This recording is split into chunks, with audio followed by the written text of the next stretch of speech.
Good day, my subjects. Today is June the 21st. We are approximately 8 days away from the release of 9.1. We can take this moment for a second to celebrate, or rather to remember, to reminisce the death, the suicide committed by Oda Nobunaga, the most powerful daimyo in Japanese history and one of the more known and legendary historical figures in Japan's history. Now, talking about what happened in the game. Any new things, any important things, or interesting things to point out? Well, when I mentioned the changes to Mythic Plus that happened in the last few days, which included some boss nerfs and then included some affix nerfs, you know, the revert of the necrotic change and then nerfing raging and nerfing bolstering for the affixes, as well as the retuning, or rather the polishing of the mini-bosses, the tormented guardians you have to take down. We also have some additional changes. These are pretty important because they will stay with you, for the rest of the season, so it's better that you know what's going on before you get caught off guard. One of them is in Plaguefall. Now, it is true, it's not that too many players were making use of this, so I don't know if you have ever particularly gotten into this. You will see also throughout this video, since I am in a Plaguefall key, what I'm talking about. Blizzard has decided to change the Plagueborers, because Plagueborers have been a thorn in Blizzard's side for quite a while. Because of the way they work, they are very prone to being abused, right? The way they work is that there are a handful of static Plagueborers that spawn in the dungeon. These ones, right? Most of you have also, dealt with these guys. Many times your tank is going to pull them together, drag them close to a canister, make the mega explosion happen, do tons of damage, right? The problem is that Plagueborers were also being summoned by Ventunax, this guy. The guy at the end of the corridor after you deal with the tentacles. What happens here is that he spawns 2 pairs of Plagueborers. There is a problem. These rigged Plagueborers are basically endless. As long as this guy is alive, they're just gonna keep coming. And what they do is they cast Plague Bomb, which is the big damage explosion. Basically, they blow up, right? They blow up for tons of damage. This has basically been used to bomb the entire dungeon. You leave the guy alive and you keep these guys to follow you and make them blow up everything. You could also mind control them. As a priest, you had groups like echoes finding a way to snap these guys from across the map and make them snap in front of you to be able to continuously use them effectively. So Blizzard decided enough is enough. Some creative thinking is encouraged, but this is getting a little bit out of hand with these little fuckers. So Blizzard already nerfed. They already tried to nerf Plague Bomb by 40% damage. And then MDI happened, and then they still pulled off the snapping with these guys and continued to use them throughout the dungeon. So Blizzard went, enough. They nerfed the duration of the Plague Bomb DOT to 6 seconds. All the static rigged Plagueborers that you see on the map, these ones, I will mention them again, have been changed to wretched Plagueborers. And then Ventunax, the guy at the end of the gauntlet, is only going to spawn 4 waves of rigged Plagueborers. So 8 of them. 2, 2, 2, and 2, and then it's over. The wretched Plagueborers are the exact same thing of the rigged Plagueborers, except they will not cast Plague Bomb anymore. So they won't blow up for tons of damage anymore. So effectively, with this change, you're only going to have to choose or to pick to use 8 rigged Plagueborers coming in pairs after you pulled Ventunax.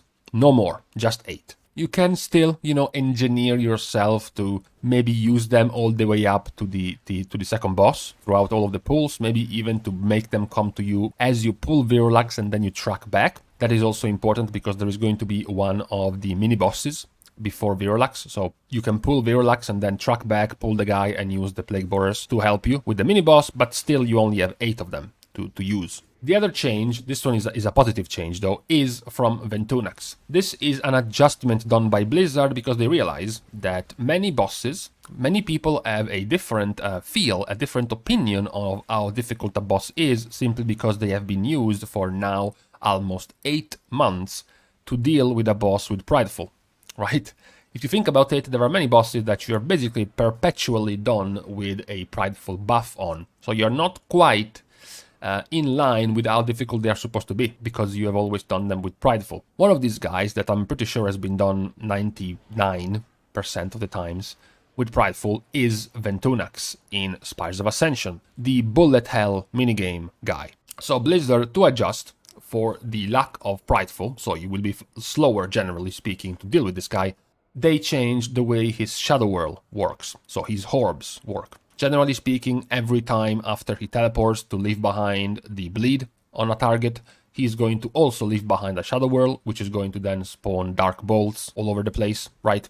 Instead, what he's going to do now is that when he goes for a recharge, so when he goes into his vulnerable mode, you are still going to have the harder part where all of the Shadow Whirls are going to erupt for 10 seconds, etc, etc. But when the recharge is over, the Shadow Whirl are going to despawn. So this means in TLDR terms that Ventunax is only going to spawn 2 Shadow Whirls and then enter recharge. And then recharge is over, the Shadow Whirls are going to disappear. He will go through 2 more spawns of Shadow Whirl, enter recharge again, and when recharge is over, the Shadow Whirls are going to expire. So no more than 2 of these orbs will have to be dealt with while fighting with Ventunax. Now we have a pretty cool addition to the weapons that can drop from a Sanctum of Domination. You know, when we pointed out the special effects of the weapons, we thought that most of them was going to be either cosmetic or it was going to be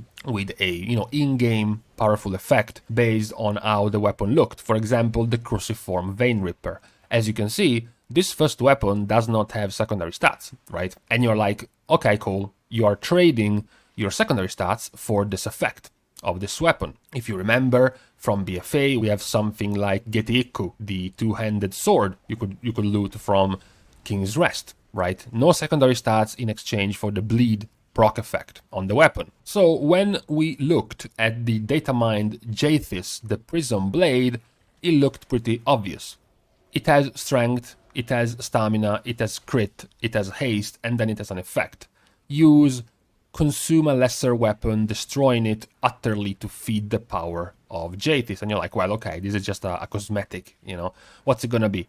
You have to just use a bunch of green, blue, maybe epic weapons even to just, change the color of the weapon, maybe change the effects, the particle effects of the weapon, something like that. It already has secondary stats, it's not gonna have another effect on top of it. Turns out we were all wrong, because we have gotten the effects of this passive, and it certainly is quite powerful. So, Harsh Tutelage is the effect you are going to get from, feeding weapons to this new sword in Sanctum of Domination. What has also been data mined particularly is what happens if you fuck up, feeding your weapon the wrong things. You're gonna get the message that Jaithys hungers only for weapons, only weapons will do, or this item is puny, unworthy, find another.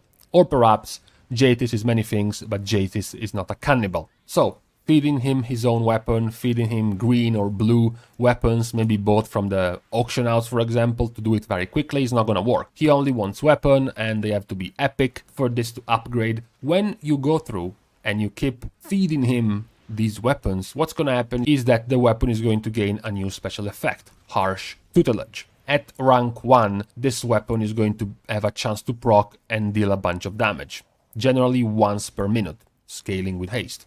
Once it reaches the level 2 of the buff, it's going to be doing a little bit more damage, some 30% more damage, and the proc per minute is going to go to 1.5 plus haste, rather than just 1. Rank 3, what's going to happen is the damage is going to stay the same, the proc rate is going to stay the same, but you also are going to gain a bunch of strength for 3 seconds. The 4th rank, the proc is going to stay the same, the damage is going to stay the same, but the strength is going to double, and it goes up to 355. And then the last and final level is going to go up to 2 procs per minute plus haste from 1.5. The damage is going to stay the same, the strength is going to stay the same, but double the duration, not for 3 seconds, but for 6. So this is the final buff effect you can get after feeding a bunch of weapons, presumably epic weapons, and presumably from 9.1 stuff. So not stockpiling things now, for example. This is the buff you're going to get. What is important, however, to point out is that yes, you are getting this buff, but there is also there is a catch. The catch for this weapon is that as you are feeding her, it's getting progressively lower secondary stats, to the point that at the max rank it will not have secondary stats anymore. So Blizzard has found a way to balance this issue, right? Giving special effects to weapons while still having secondary stats would have been a little bit too strong, so what they do instead is, okay, we give you this weapon with secondary stats, but if you want, you can trade away these secondary stats for this special shiny effect. So it's definitely a very unique, a very special type of weapon. It's a little bit unfortunate that it's a two-handed sword, so not really too many specs are going to make use of this. You have Red Paladin, you have Unholy DK, maybe Warriors, Arms or Fury, depending on what they're going for with the weapons. You know, maybe Blood DK if they're interested in some more damage, but not that much of a competition for this weapon. It's going to be pretty fun to see some people starting to fight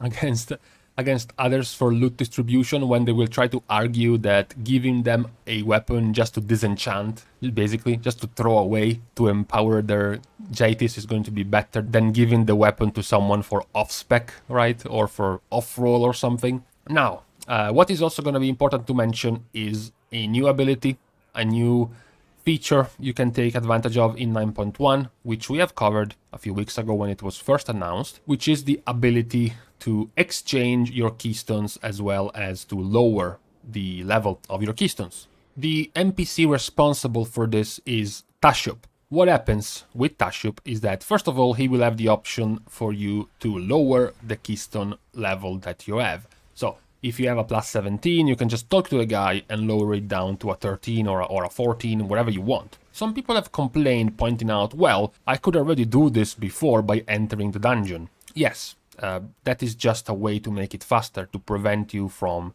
having to go all the way there and just enter and exit, and reset the dungeon. Now, once you go to your Great Vault and collect your key at the start of every week, next to the vault there is going to be this guy, and you can immediately set the key level that you want. The other effect this guy is going to offer you, the other service this guy is going to offer you, is that at the end of the Mythic Plus run, which you should see in this video, if you completed the key before the time limit is reached, he is going to spawn and offer you to change the keystone. That is just a one-time offer in the dungeon. You can't just spam the change key until you get the key that you want. It's just a one-time offer to any player, so anyone can use it in the group, whose current keystone is at or below the level of the dungeon that was completed in time. Keystones that are higher are not going to work. For example, I think this key was at 12 and my key was an 11 that I lowered a couple of times to a 9 just to try out the service of Tashup, and then I asked for a change and it gave me a different key, a different dungeon. So that is the new functionality for Mythic Plus that you can have at the end of this dungeon. At the very least, once you complete and get your key the first time, let's say in the next season, let's just say Theater of Pain is going to be a nightmare, or maybe in that specific week Theater of Pain is going to be a nightmare.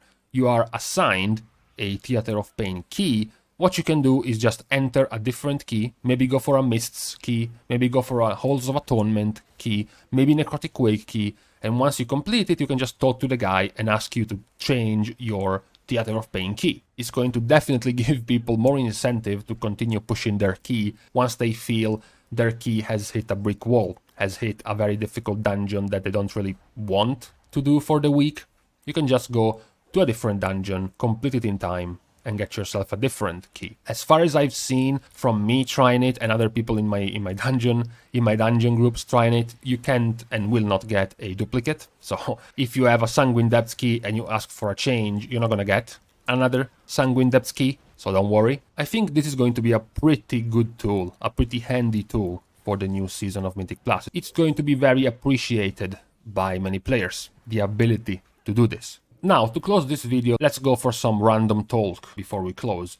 One question I wanted to ask you is, what are you planning? If you are in a raiding guild, what are you planning for the first week of the raid release? As you know, the first week of the raid release is not going to be with the release of the patch, so it's not going to be on the 29th, it's not going to be in a few days, it's going to be the next reset. So, the first week, not really much is going to happen. There should be the locked level of Mythic Plus that you can do with the locked item level as well, as usual, but no raid.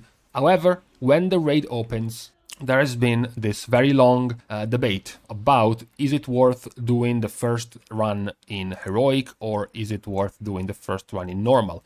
This is a necessary question that Blizzard has imposed on raiders once they put Master Loot 6 feet under. Without the ability to freely and openly trade your gear, you have to start thinking whether or not you want to enter Heroic or Normal first. Because when you will be killing Heroic bosses, it is going to be certain that you cannot trade the items, because Heroic will be 239 item level. There is not a single item that is going to be higher than 239. There should be technically the ability, if you can do Torghast on the first week, if you do Torghast the second time when the raid opens, you should actually be able to craft a 250 item level legendary before you enter Heroic. So technically you would have one slot at 250 where you will be able to trade. But the question is, if we do Normal first and we cannot trade because we don't have Master Looter, Normal is going to drop 226 and the last two bosses are going to drop 233. A few of those things might not be tradable at 233. Whatever isn't in the same slot as Stone Legion and Denathrius, which right now drop 233 item level, we won't be able to trade. So what if we go into Heroic first, we get people a bunch of 239 item level pieces, and then we go back down to Normal? So we have a much higher chance of being able to trade stuff, because now our players also have 239 pieces, and also it's going to be better for itemizing our roster. You know, what happens if a guy loots a 233 in Normal and then he goes in Heroic and loots a 239? There is a guy who still had a 226. If you did it the other way around, you could have looted the 239 first, then went back into Normal, looted the 233, but because you already have the 239, you can trade it and you can give it to someone who needs it. So there is the benefit, if you do Heroic first, that you will be able to spread out the gear better, itemize your roster better, and therefore become stronger before Mythic raiding opens. There is the downside, of course, which is Heroic should be harder. It's gonna take you more time because you have no muscle memory. You didn't get the hang of the encounter in Normal. You're just going in cold turkey into Heroic, which is going to be harder. Also, there is the fact that you're gonna have less gear. You haven't gotten any from Normal yet. And also the very present and possibility that Blizzard is going to nerf and tune down Heroic difficulty as the week goes. So it's very likely that if you start, for example, on Wednesday to do Normal and maybe Thursday, and you start Thursday doing the first bosses of Heroic, leaving the last bosses for, Sunday or something, it's very likely and possible that Blizzard from Wednesday to Sunday will have nerfed some of the bosses. Whereas if you try to just spearhead into Heroic on day one, it's very likely you will have to deal with unnerfed bosses, harder bosses at the start. So that could also take some more time. This is going to be the question of the day. How do you plan on handling Heroic and Normal progression for the first week of this new raid tier? Now, with this very difficult question, we can end the video for the 21st of June. Thank you guys anyways for watching the video. If you want to support the channel, then you should drop a subscribe, a like, a comment, a follow, donation to my OnlyFans, as well as a congratulation letter to my parents for giving birth to me. I should remember everyone that to this day I have still not received my free AC. I did get, and I thank you for that, some offers for apartments in some cooler climates. However, I did mention not that high. I think Iceland and Finland and the North Pole are still kind of a little bit too cold. I was more in the mid to northern Europe still. So if anyone has offers there, I will take them into consideration. Thank you guys anyways. See you guys soon. And every time I tell myself I need earbuds for summer, because these headphones, man, are just too hot to use right now. Fuck.